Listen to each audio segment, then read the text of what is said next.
कहिलेकाहीँ साथीहरूसँग बिताएका एउटा दिन महिनौसम्म यादगार बनिदिन्छ।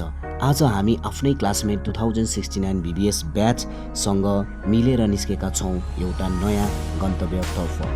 5 चरको फालेलुङमा पर्ने मुवा झरना। So hello my people, welcome to my vlog. पानी पर्ने डर थियो, मौसम धुमिरहेको थियो, त्यसमाथि अफरोड बाटो अनि बाइकको रमाइलो यात्रा, हरेक मोडले नयाँ अनुभव दिइरहेको थियो।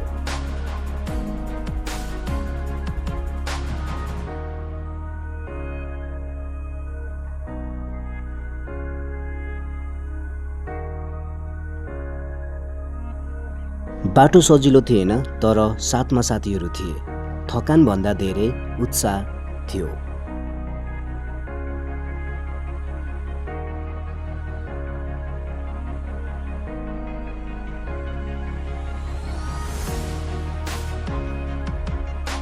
जति जति अगाडि बढ्दै गयौँ, प्रकृतिको सुन्दरता अझै नजिकिँदै गयो।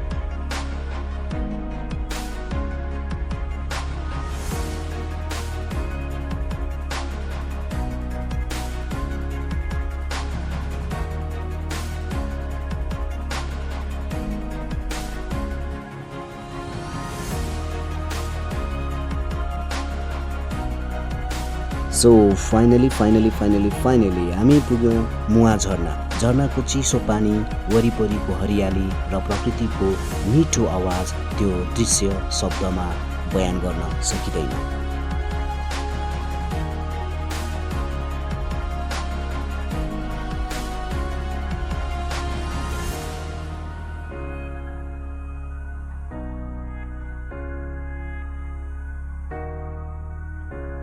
केही रमाइलो फोटोहरू, केही भिडियोहरू र केही अविस्मरणीय क्षणहरू र धेरै मिठो सम्झनाहरू लिएर हामीले यो यात्रा पुरा गर्यौँ।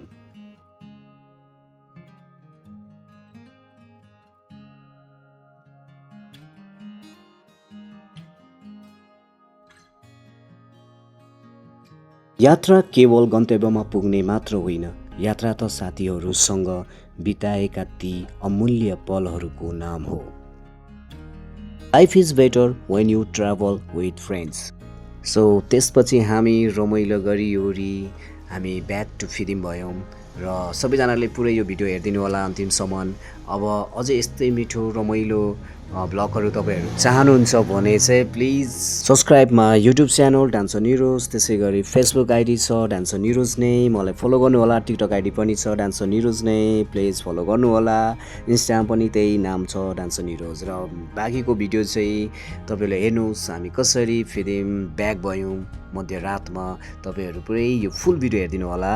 Thank you so much, that's all, see you next blog.